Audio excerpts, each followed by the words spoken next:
And we're back. Magandang hapon po sa inyong lahat. Lots of stories we're watching today, so do stick around. And the next hour, ako po, si Denise Tan.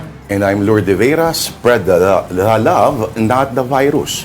Laging hirit tuwing araw ng mga puso. Pero ngayon, sipon, ubo, trangkaso ang uso. Maging healthy palagi sa life. Kaya dito ka na lang. Ang hinhin ng boses na sa Afternoon Delight.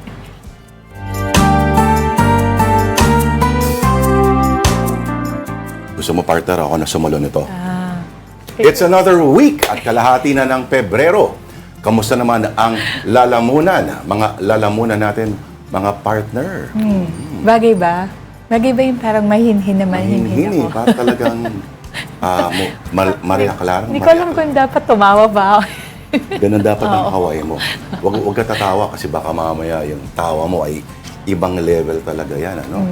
And before we bring the news, here are some dates to remember. February 21st, Saturday, that's the EDSA Revolution's 40th Anniversary Kick-Off Concert. Succeeding days, there shall be activities lined up in the lead-up to February 25th, happening at the Araneta Center, EDSA Shrine, Scout Circle, and other parts of Metro Manila and the Philippines. And sa February 23 naman, that is a Monday, at The Hague, Netherlands, former President Rodrigo Duterte's confirmation of charges hearing begins. Partner, 3 days pala siya. Sige, mamaya. Oo, madami. May napanood ako kanina na parang madami kasing breaks in consideration of Yes. the former president's health. Pero again, isa pang babantayan natin back here at home. Ito na nga, no, February 25, the Trillion Peso March 3.0 at EDSA Shrine and People Power Monument. At theme po this year ay tayo ang People Power laban sa korupsyon at dinastiya. Saktong-sakto. Dinastiya talaga, no? Hindi naman paghahalata na yung napatalsik noon. Well, alam natin na what goes around comes around. Pero parang gusto ko hawakan yung mga kamay mo, partner, habang nagsasalita. And assure you everything will be all right. Pero again, mahaba ito, no? Madaming nag-aabang dito. I think one question that everybody has on their minds is, sino-sino ang pupunta? Madami ba ang dadalo? We saw the comparison between the first and the second one. Yes. And there's always that question of, may fatigue na ba sa Tagal na. sa mga Pilipino, no? Dahil nga nakita natin yung considerable difference nung attendance. Kung wala ang mga required attendance from several government offices, alam mo, baka wala nang pumunta. Pero, nung panahon ni Pino, yung last few years niya, nagtatag ng EDSA Anniversary Commission talaga. So, at least sa bahagi ng gobyerno noon, every year meron talagang tumututok dyan. Ang problema mo, kapag ang namumuno ngayon ay yung mismong, well, sabihin natin na 2022 is the biggest middle finger na pwede kang magkaroon doon sa buong diwa ng EDSA. Pero, may mga magsasabi na baka naman hindi lang isang taon o isang dekada ang EDSA, hindi lang 4 na dekada. Baka isa siyang mahabang proseso na hindi pa rin nagtatapos hanggang ngayon. Hindi natin alam. Pero isa lang sigurado kung hindi a-attend dyan. Si Manong Juan Ponce Enrile. Matakot ka pag nagpakita. Iba na. Chill na si ano. Pero ito'y kauna-unahang EDSA. Well, matagal na naman siyang hindi nagpakita. Although may makikita ka mga anniversary celebrations ng EDSA na magkakasama silang tatlo, Ramos and Cory. Pero nung 1990, naka-upload po sa YouTube yun. Hanapin po ninyo, no? Talagang the strongest words of Cory Aquino yet against Enrile and Doy Laurel. Doon niya tinawag, 1990, celebration ng EDSA. Tinawag ni Cory, si Manong Johnny na dakilang meron at si Doy Laurel na langaw. Medyo mas sakit na mga salita yun, ano? Pero kakatapos lang kasi ng kudeta noon. At sabihin natin na medyo pikon ang tita Cory natin noon. Okay ba, partner? Okay. Higit ang boses talaga ni Denise. Sabihin mo nga, Miss Minchin, wag po. Magbabalat muna ako ng patatas. I have to pawa. Okay na yung boses ko eh. Alright, on to our stories this Monday. Law enforcement officials during the Duterte administration are washing their hands off any connections with the drug war. And that's after the ICC, or the International Criminal Court, or the ICC, as mentioned, tagged them as co-perpetrators in the former president's crimes against humanity charge in The Hague. And here is the report. Senators Ronald Bato de la Rosa and Christopher Lawrence Bongo are among the 7 individuals named by the International Criminal Court as alleged co-perpetrators in the crimes against humanity case linked to former President Rodrigo Duterte's war on drugs. Also listed in the ICC documents are former Justice Secretary Vitaliano Aguirre III, former Philippine National Police Chiefs Vicente Danao and Oscar Albayalde, former NCRPO Chief Camilo Acascolan, who has since passed away, former NBI Director Dante Giran, and former PDEA Chief Isidro La Peña. Based on ICC documents, Duterte allegedly led a common plan with his co-perpetrators to neutralize suspected criminals involved in illegal drugs through violent crimes, including murder, from November 1, 2011 to March 16, 2019. The ICC also detailed the alleged roles of the officials in the bloody war on drugs.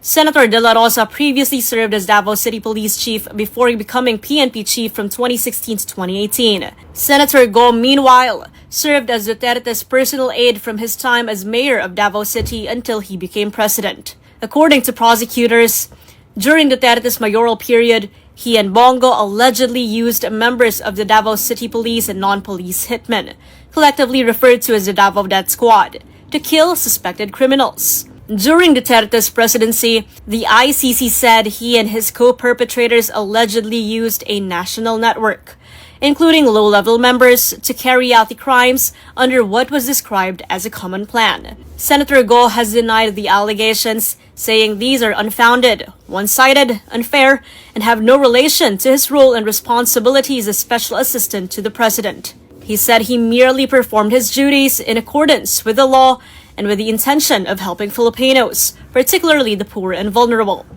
Go added that the accusations will not distract him from his responsibilities as a duly elected senator, and that he remains focused on public service. Former PNP Chief Oscar Albayalde had earlier said in a March 2025 interview that he is ready to face the ICC. Yes, we are preparing for this, of course, no? Kailangan talaga nating piniprepare ito. Pero kung talagang, sabi ko nga, kung talagang isusubo tayo ng gobyerno, then wala po tayong magagawa. Kasi after serving this country for almost 38 years, kung ito po ang isusukli ng ating gobyerno sa atin, wala po tayong magagawa. For ICC Assistant to Counsel Attorney Cristina Conti, the identification of Duterte's alleged co-perpetrators shows what she described as a lack of accountability under the previous administration. She added that if arrest warrants are issued and enforced, and suspects are surrendered to the courts, separate cases will be opened before the ICC. For Mamamayang Liberal Party List Representative Laila De Lima, a known critic of the drug war, justice is now catching up with those behind the deadly anti-drug campaign. Time and again, we warned these people, even from prison, that this day will come. Like Duterte, they did not listen. Mayayabang pa sila. Panahon na ng pagpapanagot sa pagpatay sa mga kapwa Pilipino. Oras na ng pagbabayad sa mga krimen laban sa sangkatauhan. At present, around 500 more alleged victims of the war on drugs have applied to strengthen the case against Duterte. From February 23 to 27, confirmation hearings will be held to determine whether there is sufficient basis to proceed with the case against the former president.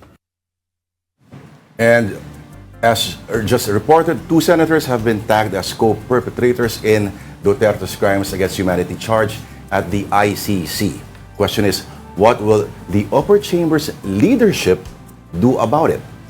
Let's ask our mobile journal, Merymon Reyes. Merymon, okay, balita namin may pinaplano ng caucus para kung ano ang gagawin ng liderato ng Senado sa dalawang senador, si De La Rosa at Senador Go, pagdating sa kaso ng ICC. Tama, Lord Denise, magandang hapon. On the minority side, ang nasabi dito ni Senator Robin Padilla kasi na pagbigay alaman daw sa kanya ni Minority Leader Senator Alan Peter Cayetano na mag-hold din sila ang minority block ng pag-uusap tungkol dito, especially na ever since nung November last year na umuugong na nga on the case of Senator Bato na mayroon na raw arrest warrant laban sa kanyang ICC. Ang sinasabi ng minority, hindi naman daw nila agad-agad o isusuko itong si Senator Bato de la Rosa. Much more so, nakasama na rin sa mga nabanggit ng ICC si Senator Bongo na naging special aid to former President Rodrigo Duterte nung term niya bilang Davao City Mayor and later on as the President. And so far, wala pang ibang nagiging detalye dyan, pero ang inaasahan natin anytime this week, mapag-uusapan yan ng minority. On the side naman of the majority, kanina lang din nagkaroon din ng panayam si Senator Risa Hontiveros na so far, sa pagkakaalam niya, indictment pa raw ito, wala pa raw yung pinaka-official na documents, especially arrest warrant na inaantabayanan ng lahat. So ang hinihintay din nila ngayon is yung pag-uusapan naman ng majority sa isa ring caucus kung ano yung magiging direksyon nila dito. Kasi so far, ang nasabi ni Senator Risa, ang pinaka-standing pa last time ni Senate President Tito Soto, while the Senate is still in session, hindi maaaring maaresto itong senador. But then again, ang nasabi naman ni Senate President Pro Tempore Ping Lacson, ito yung case nila Senator Bongo, Senator Bato de la Rosa, and even yung mga local authorities, dapat exert nila yung efforts nila. And pagdating dito, maaari ring lumapit sa mga local courts, especially kapag mayroon na itong inihintay na issuance ng arrest warrant laban sa dalawang senador. Lord Denise. Yung sa local courts, narinig ko sinabi ni Atty. Conti, ano lang daw yun.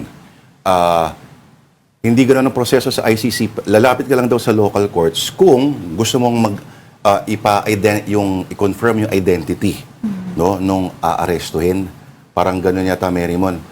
Pero, ang sabi din ni Senator Risa, parang alam niya raw, hiwalay raw yung proseso Yes. ng korte natin at saka ng ICC. Yung previous arrest kasi nagkaroon daw ng sense ng i-exhaust yung remedies nito. And sa tingin ni Senator Risa, doon sa first arrest, hiwalay daw yung kasong yun sa dalawang itinatanong naman ng dalawang senador na nabanggit ngayon.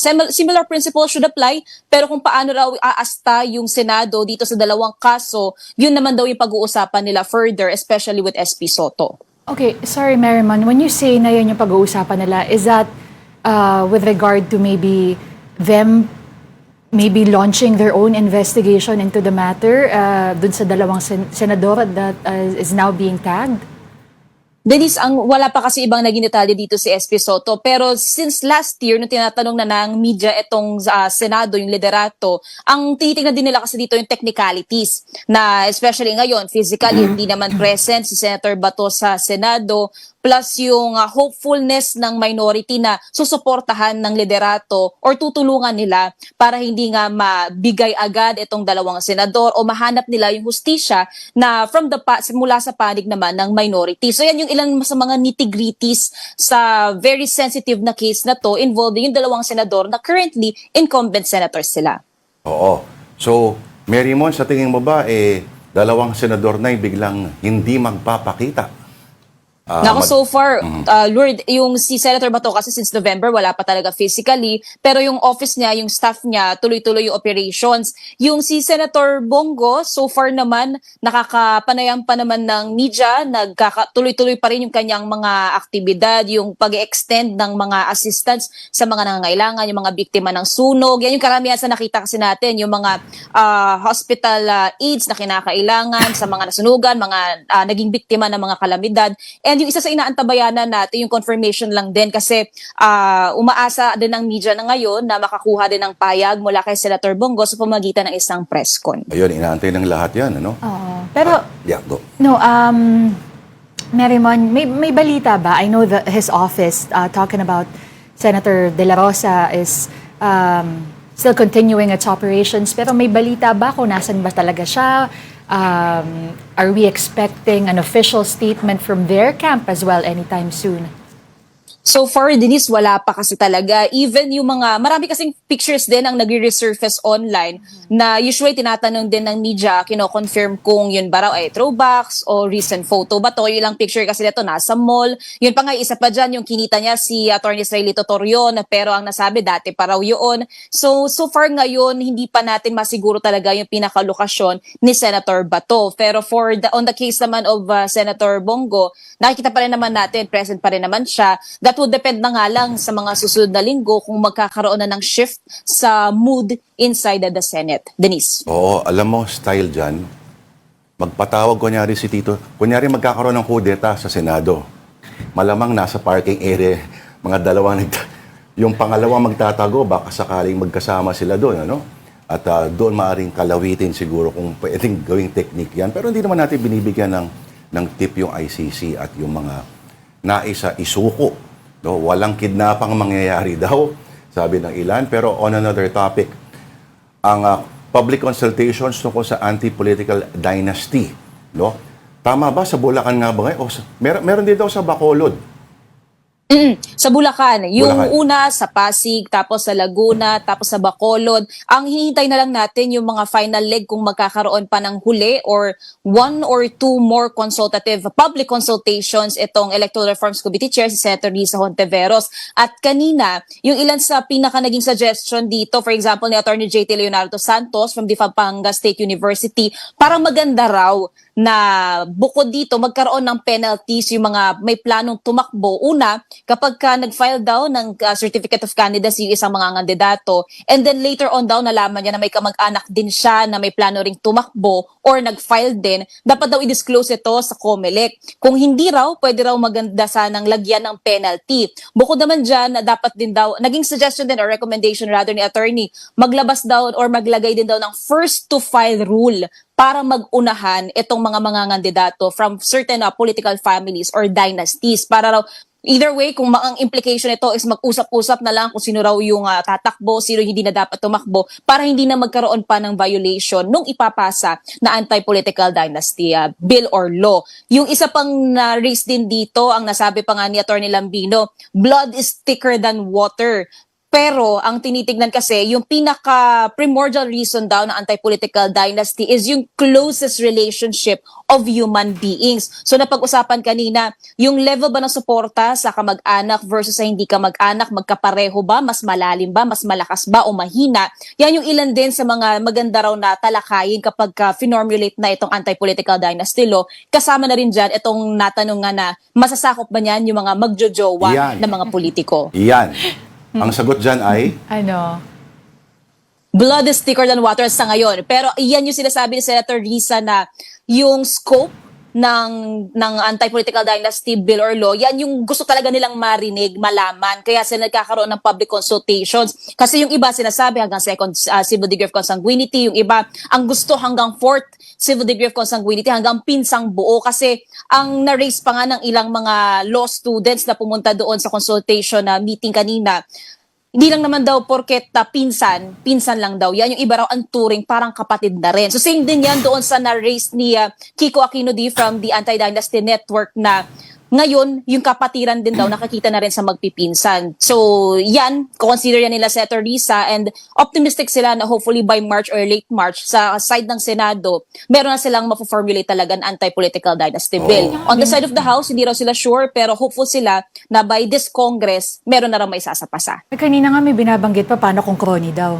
Mga known na... crony? Oo, Ang crony ay friend, di ba? Oh, yun na nga. Yun ang ulit na ibig sabihin. Kung yan ay itatago daw Pero- under the disguise of the family not really running for any position, pero Blood is thicker than Oo, water. yun na tama. naman, oo. May alam ako na mas thick pa sa blood. ano? Salamatan natin si Mary Mon. Salamatan na si Mary Mo. Kasi hindi nasasagot yung sa jowa eh. Di ba? Pero ang mahalaga kasi dyan, hindi mo naman pwede isplitan yung pinsan mo. Yung jowa, pwede mo Pwede. iwalayan. Tama ba, Mary Mon Reyes, ang ating mobile journal? Thank you, Mary Mon Reyes. Parang nasa simbahan si Mary Mon, pansin mo. May glow, ano? Oo, parang nasa a stained glass window. Oo. Parang kukunin na tayong lahat. Wag naman sana. Okay, here now though is a quick rundown of more stories on One News. Former Senator Bong Revilla did not enter a plea at his arraignment for a malversation case earlier today. This prompted the Sandigan Bayan to automatically enter a not guilty plea on his behalf. The anti-graft court also recorded a not guilty plea in a separate graft case after Revilla refused to enter one. The cases stem from a multi-million peso alleged ghost project in Pandi, Bulacan. Public Works Secretary Vince Dizon has introduced the agency's first batch of newly appointed district and assistant district engineers since the flood control scandal erupted. He said promotions at the DPWH will now be based on merit and performance. Dizon added that several veteran officials were finally promoted after passing required courses and exams. The death toll from the sinking of MV Trisha Kirsten 3 in Basilan has risen to 57. That's after the Philippine Coast Guard recovered from inside the sunken vessel 3 more bodies during underwater operations. At least 293 passengers were rescued while 22 remain missing following the January 26 maritime accident. And Vice President Sara Duterte attended a convention of barangay officials in Sugbu, Batangas over the weekend. She declined to comment on the International Criminal Court naming her father's alleged co-perpetrators in the war on drugs. Meantime, she jokingly praised former President Rodrigo Duterte for still having girlfriends despite being in ICC detention. Sabi ko sa kanya, alam mo, nabibilib ako sa'yo.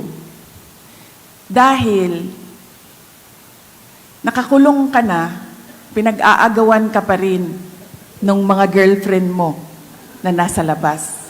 Nag-aaway-away pa rin silang lahat. Sabi niya, sino ba ang nasa labas? So sinabi ko, si ano. 3 ang nabilang ko. Sabi niya, sumali ba yung nanay mo?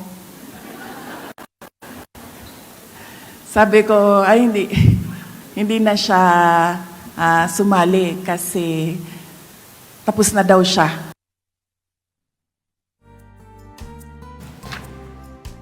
Wala na akong masasabi doon. Ito na lang. In other news, the House of Representatives is holding a memorial service for the late former House Speaker Jose De Venecia Jr. And for details, we have our mobile journalist, Amy Atienza. Amy, sino-sino mga dumalo sa parangal para kay JDV? Good afternoon, Lord Denise. Dito naman sa House of Representatives, nakita na nga natin yung ilang former congressmen, pati na rin leaders from different administrations para nga magbigay ng kanilang at magpakita ng kanilang pakikiramay for former House Speaker Joe De Venecia. So, kanina narinig na natin, pinakauna nagsalita dyan ay si Speaker Bogie D.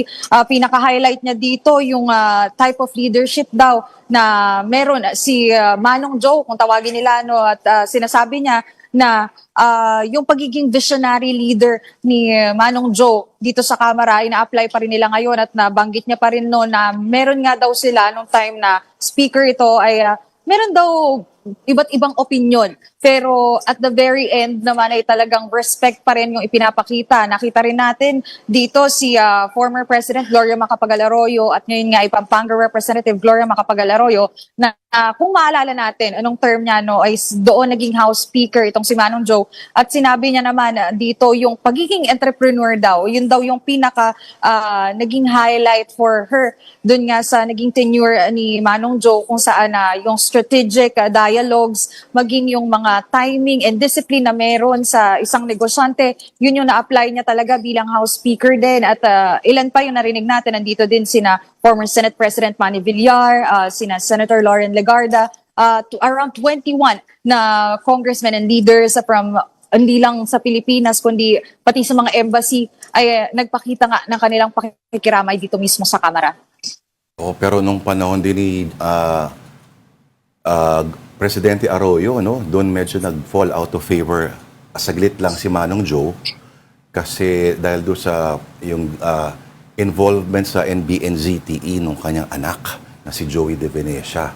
Pero before that, panahon ni Ramos, yun talaga, si Manong Joe. Wala kang ibang mababasa halos o mapapanood sa mga news reports kundi either Ramos or Jose De Venecia. Talagang yung presence talaga nila, noon at sabihin natin na wala kang halos maririnig na oposisyon. Kasi parang, kumbaga si Manong Joe ay nag-lead sa by consensus, pati yung mga people from differing political persuasions, kumbaga nahanapan niya ng paraan na makatrabaho No? At wala kang makikita mga paksyon gaya ng sa House ang meron ngayon. Of course, nandiyan si Manay Gina ngayon, ang kanyang may bahay, De Venecia. At yung mga anak, si Christopher De Venecia ay naging ano rin.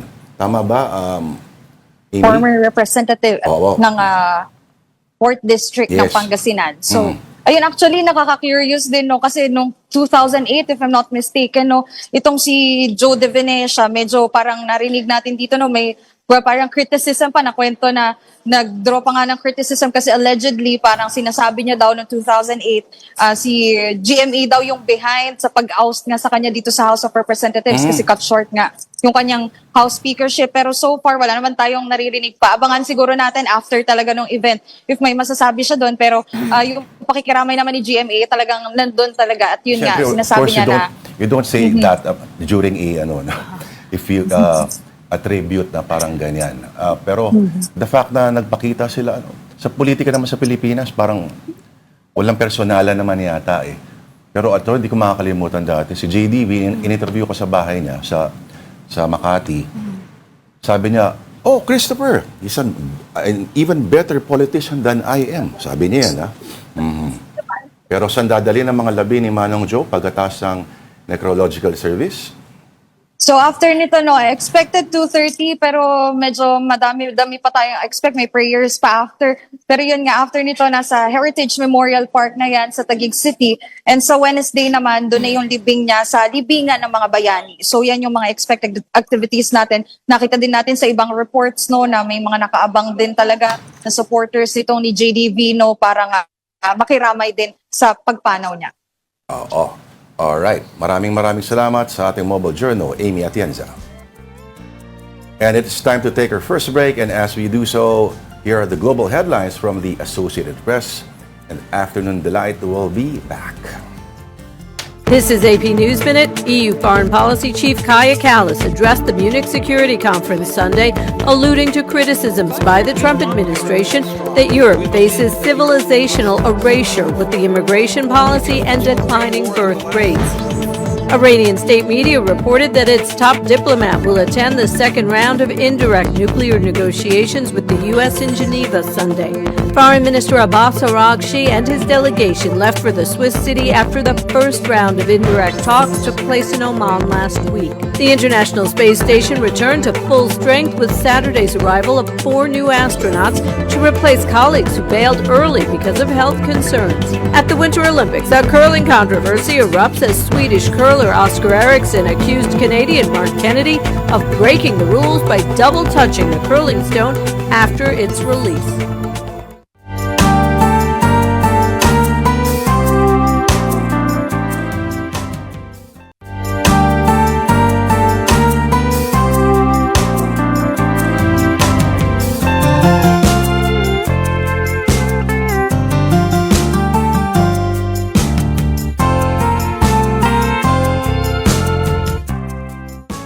Parang nahiya pa yung diesel, Oo, kasi last 2 weeks, puro piso, nasa piso. Ngayon, parang hindi mahalata masyado. Yung gas naman ang nasa piso. Medyo masakit din yung sa gas eh. Oo, saksakan na lang kaya, This is still Afternoon Delight on One News. Ako po si Lourdes Vera. At ako naman po si Denise Tan. Magandang hapon pong muli. President Bongbong Marcos led the anniversary celebration of the expanded pambansang pabahay para sa Filipino program in Taytay, Rizal. And for details, show our mobile journalist, Julie Baiza. Julie, ito si Denise ay walang boses ngayon. Pero ilan na raw ba so far yung mga pabahay na naipamigay ng gobyerno?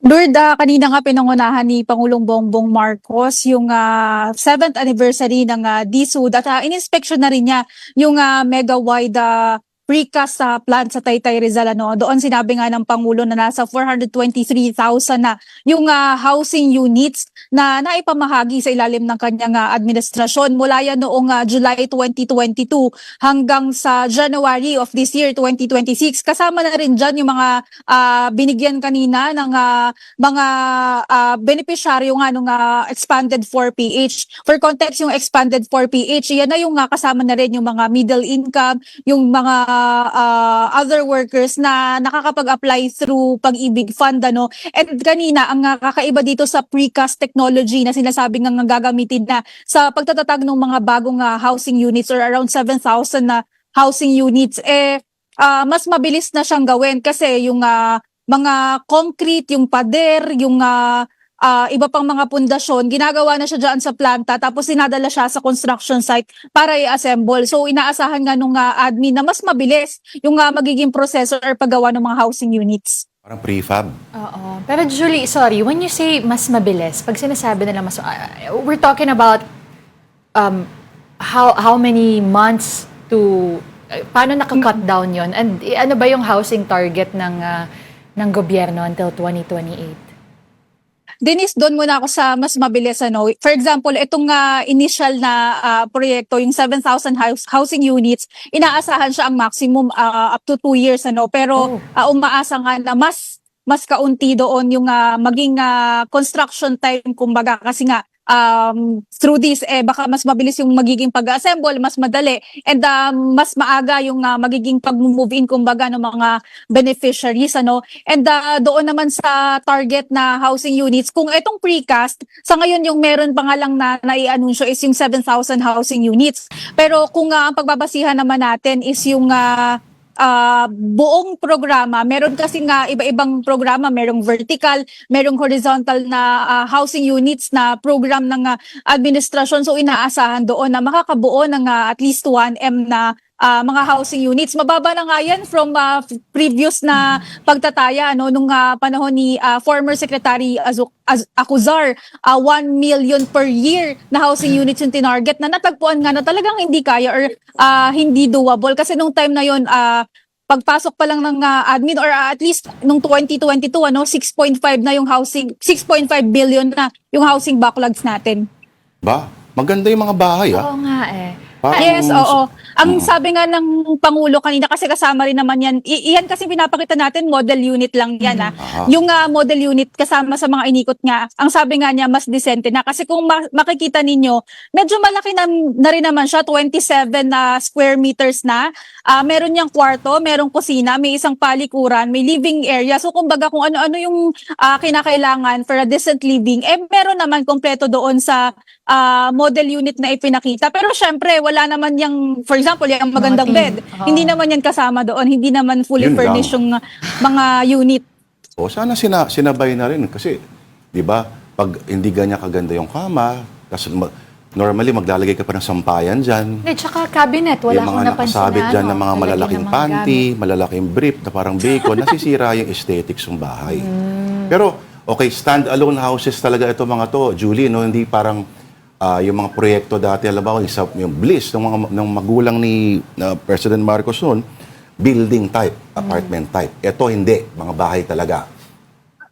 Etong precast, based nga doon sa model unit, talagang mga bahay. Pero meron pa rin, Lord, nung mga nung mga, ayun nga, again, yung sinasabi nila na mga building type or house and lot. Kasi yan nga yung pinapaliwanag ng Diswood. Kasi ang unang ginagawa or laging dati ang target ng admin, puro yung mga building type, yung mga condo type. Oo. Para nga mas maikli lang, mas kaunti yung lote na sinasako pero maraming housing units. Pero ang sinabi daw ng mga beneficiaries at saka nung ibang mga gusto nga kumuha ng housing units doon sa DSUD, hindi naman yun yung lagi nilang gusto. Kumbaga yung iba, mas prefer pa rin nila yung nasa mababa lang na area, mas prefer pa rin nila yung house and lot. So kumbaga kinikater kung ano yung needs or hinihiling ng mga beneficiaries. Julie, mabilis lang, may outdoor space din ba sila or yung lote nila ay saktong-sakto yun din yung bahay? Sa ngayon kasi yung mga nakita natin, Denise, puro model unit. Even yung mga before kasi na napuntahan ko, model unit lang din no. Pero kung pagbabasihan, hindi ko alam kung alin na doon yung nabuo talaga. Kung pagbabasihan, kung yung mga community, wala. Kasi puro pa building type yung mga previously na napuntahan natin sa coverages. And yun din yung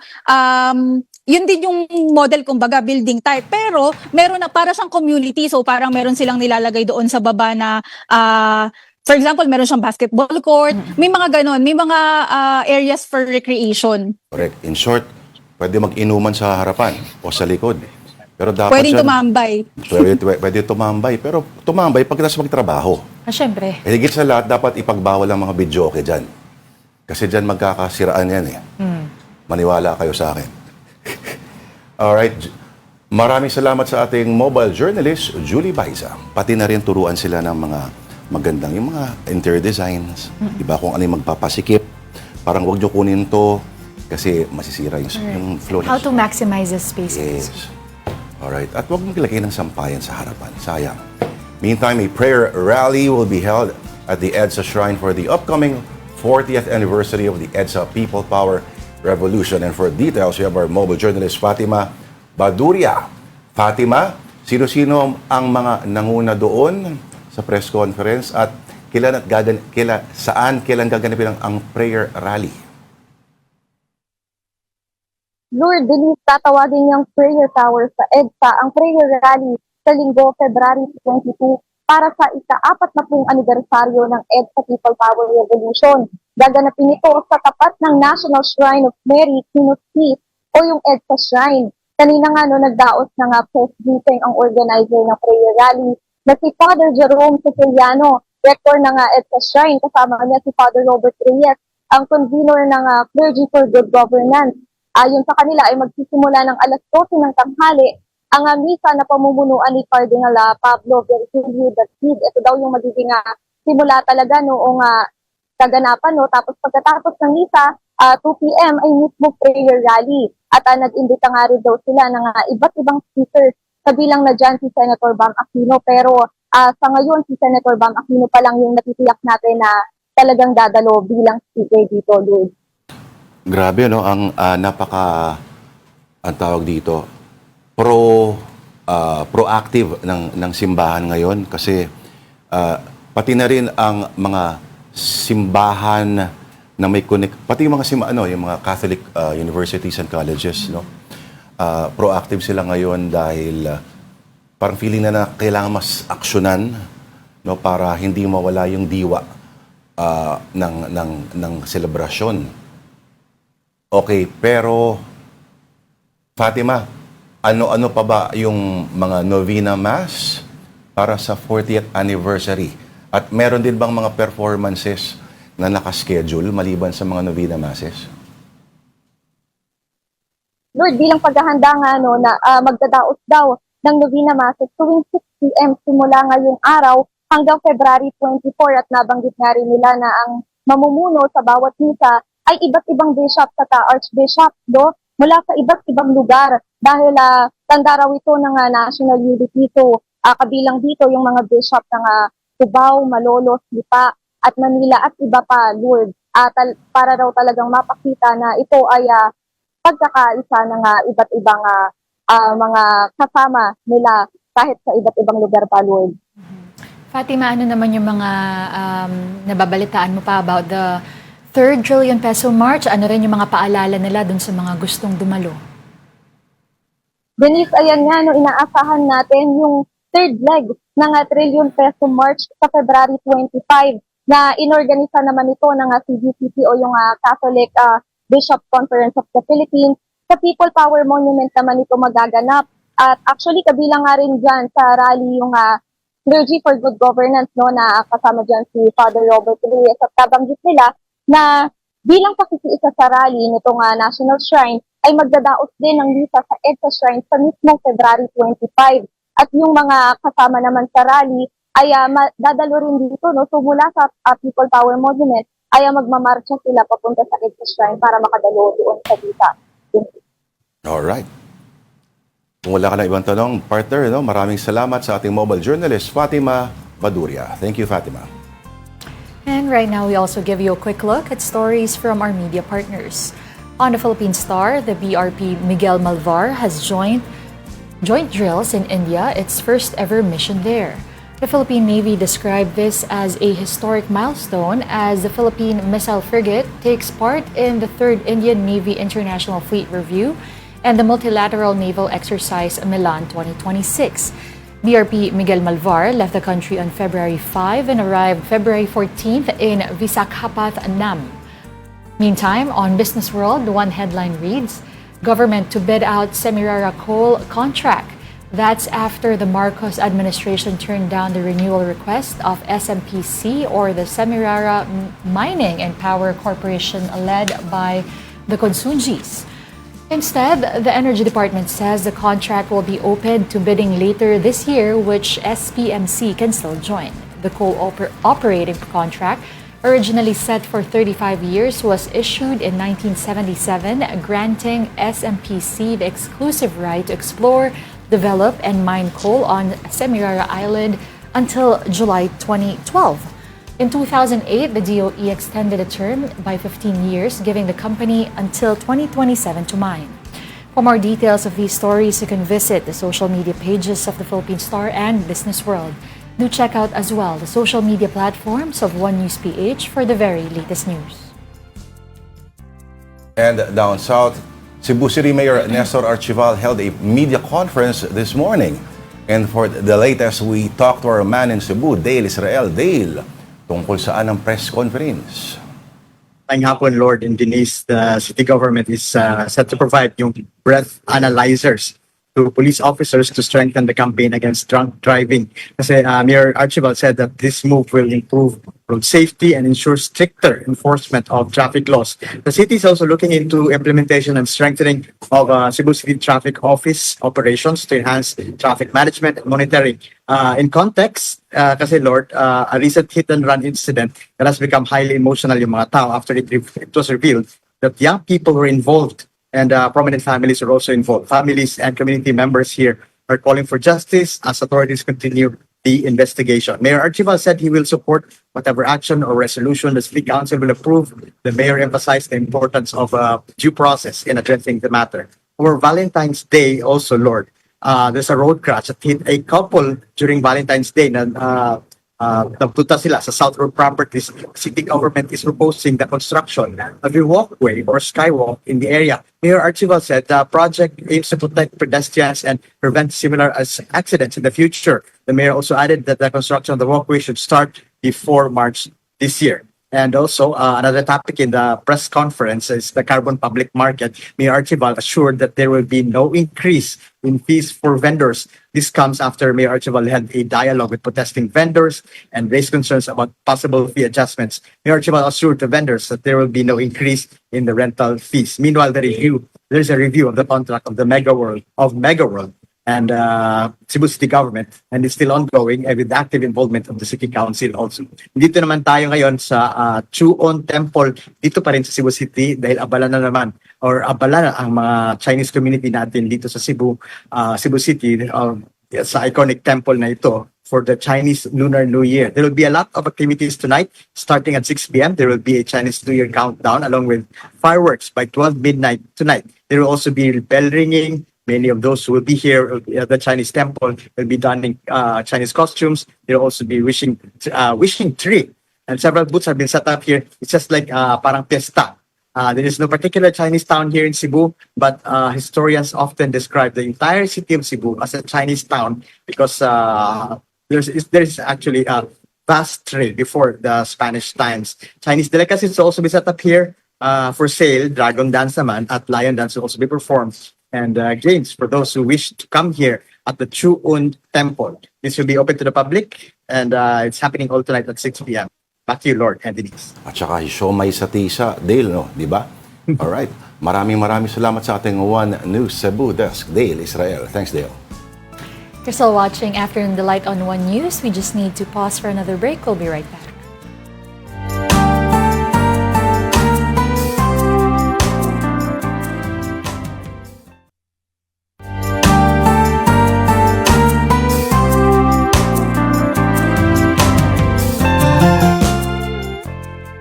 And you're still watching Afternoon Delight. We thank you for staying with us. And our delight of the week, we have Chinese food, of course, in celebration of the Chinese New Year. At ang ating first delight, or our delight of the day, is xiaolongbao. Oo, partner. Paano ba kainin ng xiaolongbao? May kulang tayong utensil. Ano? Oo nga a spoon. Spoon. Oo. Bakit kailangan ng spoon? Kasi may soup siya, pork soup. Yes. Kumbaga, kukunin mo to, kasi ilalagay mo yung spoon sa ilalim niya. So yung spoon siya yung parang Chinese soup spoon, ano? Yes. So, parang ganun. Kasi, pag wala, pwede bang diretsuhin?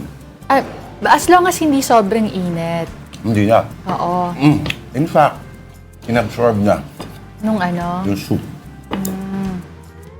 So typically yun nga, with the spoon, dapat you bite a little bit of the wrapper off. Tapos either ilalagay mo yung soup dun sa spoon, tapos lalagay mo ng konting vinegar, or ipapasok mo yung vinegar mismo when you have a dipping sauce dun sa loob ng dumpling. At yung vinegar niya ay black Natin. vinegar. Diba? At ito ay chili sauce. Balita ko pang pagganda raw ng boses yan. Talaga ba? Totoo ba? Abangan natin. Sige. Para ibang tao yung katabi ko, no? Ang hinahin, no? Napaka-virginal. Oo. Okay. Meantime, there's now a crowd in Binondo. And as expected, on the eve of the Lunar New Year, and for the latest, we have our mobile journalist, Ray Vicente. Ray, okay, anong pinagkakaguluhan ng mga tao dyan? Popstar Denise, magandang tanghali. Isang araw nga, bago ang Chinese New Year, ramdam na nga ang selebrasyon dito sa kabaan ng Ungpin Street sa Binondo. Dahil kung makikita nyo nga sa akin minsan, kung para kayo ng umaga, mas dumami na talaga at mas nagdagsaan ng mga tao. At syempre, i-walk to ko kayo para pakita yung kasalukuyang sitwasyon dito sa Ungpin Street. Syempre, hindi mawawala ang napag-usapan nyo nga, Pops Lord Denise, na Port Shaolin-Bao, na kung makikita nyo, napakahaba talaga ng pila para lang makuha isa sa mga Chinese delicacies ngayong Chinese New Year. At nagkakandalaga yan ng 100 pesos. Pero syempre, maliban sa pagkain, talagang pinipilahan din. Madami rin ang tao sa mga lucky cars. Yan, kung makikita nyo, na mabibili sa halagang 100 pesos. At ito namang lucky charm bracelets, kung makikita nyo, Pops Lord Denise, isa rin yan talaga sa inaabangan kada taon dahil pampaswerte talaga ngayon yan yung Chinese New Year. Ayan. Pero sabi nga ng mga nakiusap natin nagtitinda, Pops Lord Denise, kumpara raw talaga sa normal day, mas binabaan nila yung presyo ng mga lucky charms kasi kapag Chinese New Year, mas marami raw ang tao, talagang binababaan nila yung presyo. Pero kung kukumpara daw talaga nung isang taon na merong 5 or 100 pesos na difference sa mga lucky charms. Ito rin, pakita ko rin, Pastor Denise, dahil nga Year of the Five Horse, isa yan talaga sa mga patok na bilihin ng mga mamimili dito sa Binondo. Yung mga nakausap natin, ayan talaga yung binibili, lalo na yung mga maliliit na horse design. Ayun, Pastor Denise, sa kasalukuyan, kung makikita nyo, nadadaanan pa ng mga sasakyan, itong kahabaan ng Ungpin Street kasi wala pa namang saradong daanan maliban sa Binondo Intramuros Bridge. Wala pa kanina alas 3 ng madaling araw. Pero pinapayuhan na talaga ng mga otoridad kung maaari maghanap na yatong mga kapatid ng ibang mapaparkan o dadaanan ng mga ruta kasi pagdating ng alas 7 ng gabi, magkasarado na ang southbound lane ng Jones Bridge at mamaya alas 9 ng gabi naman magkasarado na ang northbound lane ng Jones Bridge. Okay. So, mas advisable pala na iiwan na lang, no? Siguro sa isang safe na area at lakarin na lang kung plano nyong sumali sa selebrasyon kasi maliliit ang mga kali talaga, no? Sa masikip talaga Chinatown. dyan. Oo. Pero may Ray, ano ba yung mga tao dyan? Are they staying the whole day? Kasi di ba may parang fireworks display later? Yes, tama ka dyan, Denise. Mamayang alas 9 ng gabi, dito sa Jones Bridge ay magkakaroon nga ng annual nagdaan fireworks display. Kaya kung mapapansin nyo, mas dumadami na ang tao dahil dito din sila nag-aantay sa Ungpin Street habang hindi pa nagka-fireworks mamayang hatong gabi. Okay. Okay, maraming salamat to our mobile journalist, Ray Vicente. Ingat ka dyan, Ray. Kung hey, Fatsay. Now, here are our stories on social media. Daanan natin on One News. One headline reads, Padilla, sorry for weak youth remark. So, kung matatandaan natin, merong binanggit si Senator Padilla last week kung saan kinumpara niya yung generation ngayon dun sa kinalakihan niyang generation at yung loosely daw ginagamit yung word na depressed at parang umiiyak daw lagi, ganyan. Pero kung ako sa kanya, nag-double down dapat siya. At ang logic dapat niya.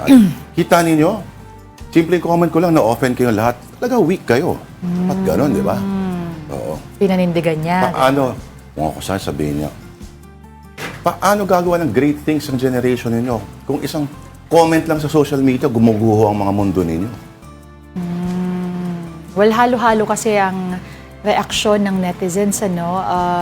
May mga mental health experts din na nagsasabi na dapat hindi rin, ang mental health daw is not a generational thing. Yes. Hindi naman daw pwedeng ikumpara yan just because you're born a certain year, an era, ganyan. At nag-iba na rin kasi ang lipunan ngayon, ano? Oo. Iba na rin ang kalakaran. So, hindi natin alam yung epekto nito sa ating mga psyche. Sabihin na natin na ang henerasyon nila, Mr. Padilla, ay iba sa henerasyon ko, henerasyon mo, at may mga kahinaan na matatawag na meron sila at meron din yung ibang henerasyon na wala ang iba. So, kanya-kanyang lakas yan, kanya-kanyang mga strengths, kanya-kanyang mga weaknesses din. At hindi dapat ito pinopoint out, kundi dapat gumagawa ang mga tulad niya ng paraan para alalayan yung mga ganong perceived na mga kahinaan, quote-unquote. That's right. Ang importante dito.